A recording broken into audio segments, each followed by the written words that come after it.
এইখানে বসুন পণ্ডিত মশাই, এইখানে এইখানে বসুন। হ্যাঁ হ্যাঁ হ্যাঁ। নিন, এবার শুরু করুন আপনার গল্প। কিন্তু নবাবের ইচ্ছেটা মনে আছে তো? গল্প বলতে বলতে থেমে গেলে কিন্তু হবে না। আর তাহলেই আপনি বসবেন ওই আসনের জায়গায়, এই প্রাসাদের গারদ ঘরে। সে আমার বিলক্ষণ মনে আছে হুজুর। নিন, তাহলে আর দেরি কেন, শুরু করুন। হয়েছে কি জাহাপনা, একবার আমাদের মহারাজ কৃষ্ণচন্দ্র একটা বিশাল মেলার আয়োজন করেছিলেন। কি গো মন্ত্রী, নবাবের এই গল্প শোনার পেছনে আবার কোনো ফন্দি টন্দি নেই তো? কি যে বলেন মহারাজ, নবাব বাদশাহ এমনিতে খুব গল্প পাগল লোক, তাই উনি আপনার সভা থেকে লোক চেয়ে পাঠিয়েছেন গল্প শোনার জন্য। কিন্তু কিন্তু আমার তো মনে হয় নবাবের অন্য কোনো পেঁচ আছে মনে। হ্যাঁ, তোমার দাড়ির মতো লম্বা লম্বা প্যাঁচ না, চত্ব সব। না না মন্ত্রী, বিজ্ঞানী ঠিকই বলেছে। হ্যাঁ হ্যাঁ, তুমি বলো তো বিজ্ঞানী, কি একটা তুমি ওই পেঁচের কথা বলছিলে না? যদি যদি নবাবের মাথায় কোনো বদ বুদ্ধি না থাকে, তবে তবে ওনার দূত কেন বললো যে গল্প বলতে বলতে থেমে গেলে কিন্তু চলবে না? কিন্তু কিন্তু গল্প শেষ হলে তো থামতেই হবে, সেটাই তো নিয়ম। ঠিক ঠিক। আহা, এখনই এত চিন্তার কি আছে? হ্যাঁ, আগে দেখুন আমাদের রাজপণ্ডিত কি গল্প বলে, আর নবাব সেটা শোনার পর আর গল্প শুনতে চান কিনা। ব্যাস, এইভাবে আমি মহারাজের রাজসভায় রাজ পণ্ডিতের কাজ পেলাম। বুঝলাম। তারপর? তারপর তারপর আর কি, গল্প তো শেষ। কথাটা কি ভুলে গেলেন পণ্ডিত? ওই যে যতক্ষণ না নবাব চাইছেন ততক্ষণ পর্যন্ত থামানো যাবে না আপনার গল্প বলা। আচ্ছা, তাহলে আরেকটা গল্প শুরু করি। ওটি হচ্ছে না, ওই গল্পটাই বলতে হবে। ও বাবা, গল্প শেষ হয়ে গেলে আর কি করে গল্প বলবো? সেটা তো আমার জানার কথা নয়। যাও, প্রাসাদের গারদ ঘরে গিয়ে পচে মরো গিয়ে। না না না নবাব, আমাকে ছেড়ে দিন, আমাকে ছেড়ে দিন, আমাকে ছেড়ে দিন জাহাপনা। নিশ্চয়ই ছাড়বে, কিন্তু আর একজনকে যে পাঠাতে হবে তোমাদের রাজ্য থেকে। যে এসে আমাকে গল্প বলে খুশি করে তোমাকে ছাড়িয়ে নিয়ে যাবে। যাও যাও যাও যাও যাও যাও দূত, জলদি গিয়ে মহারাজকে খবর দাও।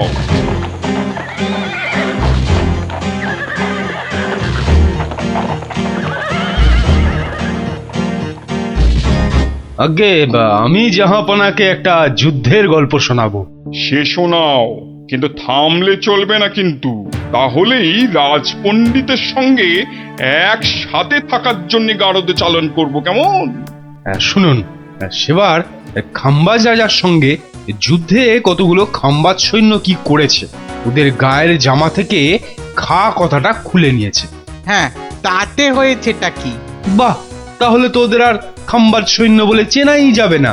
বটেই তো, তুমি কি করলে? বাবা, আমার নামও সেনাপতি সনাতন সেন, আমার চোখ এড়িয়ে যাবে কি করে? তারপর? আমি তড়াক করে লাফ মেরে ওদের সামনে গিয়ে দাঁড়ালাম, আর আমাকে দেখেই তো ওদের প্রায় ওই এই ইয়ে হয়ে যায় আর কি। এই আমাকে মারার জন্য তরোয়াল ওঠাতেই এমন জোরে একটা থাপ্পড় দিলাম, ব্যাস সঙ্গে সঙ্গে একটা থাপ্পড়েই 10 জন সৈন্য অজ্ঞান। একটা মাত্র থাপ্পড় আর 10 জন সৈন্য অজ্ঞান? বাবা চালাকি, আমার নাম সেনাপতি সনাতন সেন। তারপর? তারপর আর কি, আমরা জিতে গেলাম, ব্যাস গল্প শেষ। এ কি?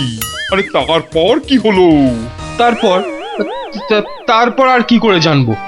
এই এই বেটাকে গারদে ঢোকাও এক্ষুনি। কেন জাহাপনা? না না জাহাপনা, আমাকে ছেড়ে দিন জাহাপনা। এ কি? বেটা আমার সঙ্গে মশকরা হচ্ছে? সেনাপতিকে পাঠিয়েছে আমাকে গল্প শোনানোর জন্যে। উজির, এ উজির! হ্যাঁ জাহাপানা, বুঝেছি বুঝেছি জাহাপানা।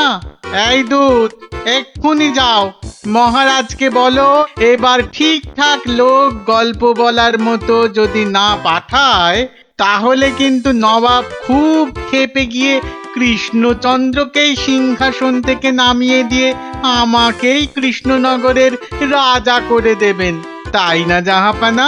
হ্যাঁ, ঠিক তাই। আরে যাও যাও যাও, দাঁড়িয়ে থেকো না, জলদি যাও। আহা, এবার আমার ভাগ্য খুলেছে।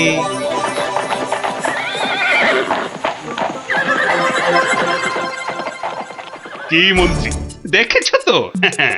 এটাই আসলে নবাবের ফন্দি ছিল, আমাকে এই সিংহাসন থেকে নামানো। আপনি এখনো এত চিন্তা করছেন মহারাজ আমি থাকতে? হ্যাঁ, গোপাল থাকলে এত চিন্তাই করতাম না। সেই 7 দিনের ছুটি নিয়ে কোথায় গিয়ে যে পড়ে আছে, আসার নামটাও করে না। যে নেই তার জন্য বিলাপ করে কি লাভ মহারাজ? এই শর্মাই গেলে নবাবকে এমন গল্প শোনাতো যে নবাব একেবারে হাঁ হয়ে যেত। ঠিক বলেছ, এবার এবার তুমি যাবে। হ্যাঁ, আমি মানে আমি গেলে কে আপনার রাজ্য সামলাবে মহারাজ? হ্যাঁ, রাজ্যই না থাকলে তার আবার সামলানো। আরে যাও যাও, আগে গিয়ে নবাবকে সামলাও, যাও যাও। হ্যাঁ, যদি গল্প বলতে না পারি? মানিক আমার, যদি গল্প বলতে না পারি, যাও না, তাহলে নবাবের গারদে আমার জন্য অপেক্ষা করবে। মানে মানে নবাব আমার রাজ্য কেড়ে নিয়ে গারদে পাঠালে ওখানে সবাই বসে আমরা রাজা রাজা খেলবো। যাও, বেল্লিক কোথাকার। হ্যাঁ গো, মহারাজের কাছে ছুটি নিয়ে তো এসেছিলে 7 দিনে, না? হ্যাঁ, সেটা আজ গিয়ে 10 দিনে পড়লো। তাহলে চলো এবার আমরা বাড়ি ফিরি। ঠিকই বলেছ, শ্বশুর বাড়িতে তো অনেক দিন হলো না। মহারাজ কিরকম আছেন কোনো খোঁজ খবরই রাখা হয়নি। কাল তাহলে রাজসভার দিকে যাব, কি বলো? হ্যাঁ, কালই যাই একবার।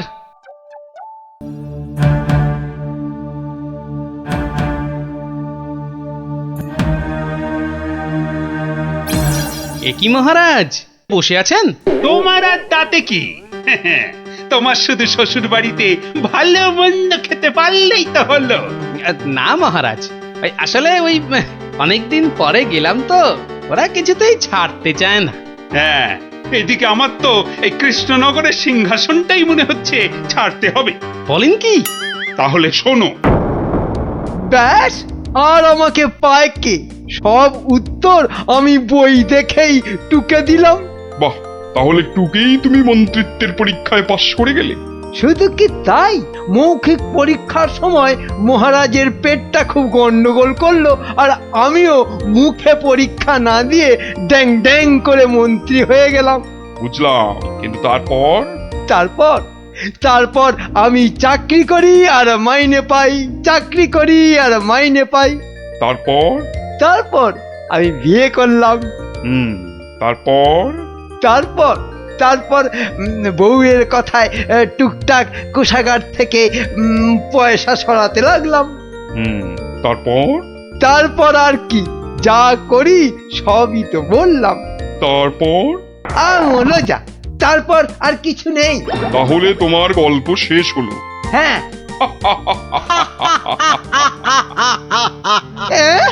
হ্যাঁ নয়, হ্যাঁ। এবার তাহলে তোমাকেও যে গারদে পুড়ে দেওয়া হবে। আর তোমার মহারাজকেও কৃষ্ণনগরের সিংহাসন থেকে নামিয়ে দেয়া হবে। ওরে বাবা রে, জাহাপনা, এবারের মতো মাফ করে দিন, এবারে আমার নজর যখন একবার কৃষ্ণনগরের সিংহাসনের দিকে পড়েছে তখন আর কাউকে কোনো মাফ নেই। আর তোমাকে তো শুধু গারদে রাখবো না, তোমাকে বাঘে খাওয়াবো। আগের বার খুব জোর বেঁচেছিলে। ওরে বাবা, কি করা যায় তাহলে, কি করা যায়?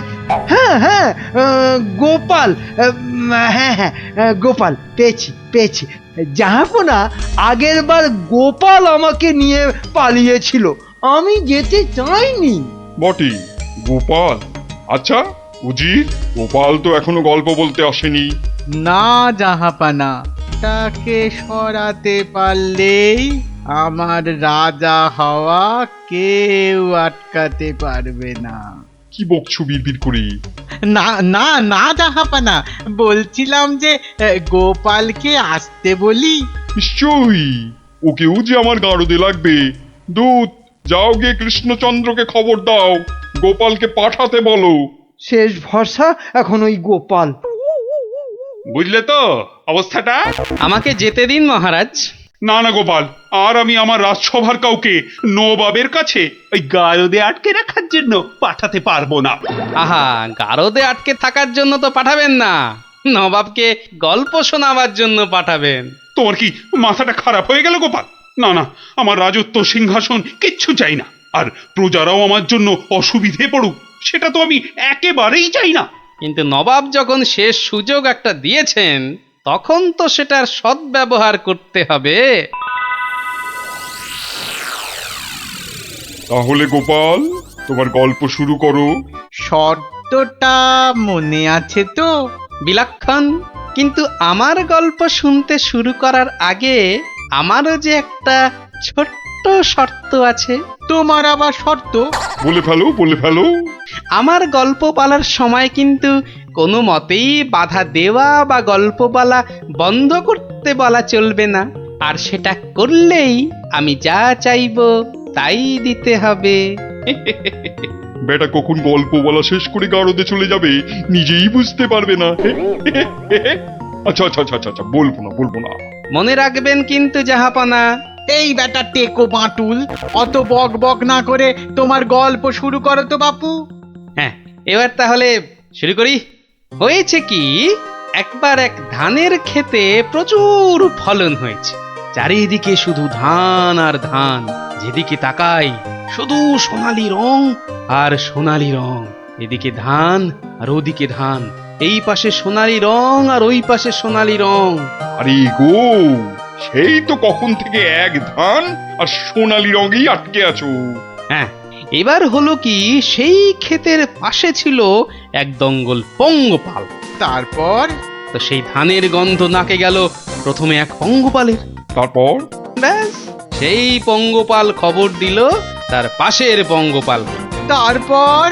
সেটা খবর দিল আরেক পঙ্গপালকে। আরে তারপর? সেটা খবর দিল আরেকটাকে। সে তো বুঝলাম, কিন্তু তারপর? তারপর আরেকটাকে। গোপাল, এরপর কি? এরপর আরেকটাকে। তারপর? তারপর আরেকটাকে। গোপাল, এটা আমাকে আর বোঝাতে হবে না, কিন্তু এটা কতক্ষণ ধরে চলবে? সে কি জাহাপনা, এতেই এত অধৈর্য হয়ে পড়লে চলবে? সবে তো ৫-৬ হাজারটা পঙ্গপালের মধ্যে খবর ছড়িয়েছে, কিন্তু ওই দঙ্গলে মোট ১০২০ পঙ্গপাল ছিল। তো তারা তো এক এক করে খবর পাবে। হ্যাঁ, মানে? এতেই শেষ নয় নবাব বাদশাহ। এরপর ওরা পৃথিবীর সমস্ত পঙ্গপালকে কিভাবে খবর দেবে, তারপর এক এক করে খেতে গিয়ে কিভাবে ধান খেতে থাকবে, সেসব গল্প বলতে তো সময় লাগবেই জাহাপানা। থাক থাক থাক থাক থাক, আর তোমাকে গল্প বলতে হবে না। না জাহাপানা, গল্প শোনা কিন্তু থামাবেন না, একদম থামাবেন না। বলছো? হ্যাঁ হ্যাঁ জাহাপানা, না হলে আমি রাজা হব কি কি কি কি করে?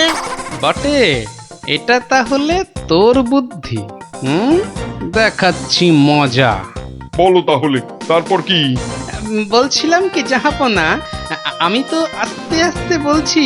ওই উজির সাহেব যদি তাড়াতাড়ি করে বলেন তাহলে আমি গুনতে পারি। ঠিক বলেছো। উজির, শুরু করো, হ্যাঁ, শুরু করো, শুরু করো।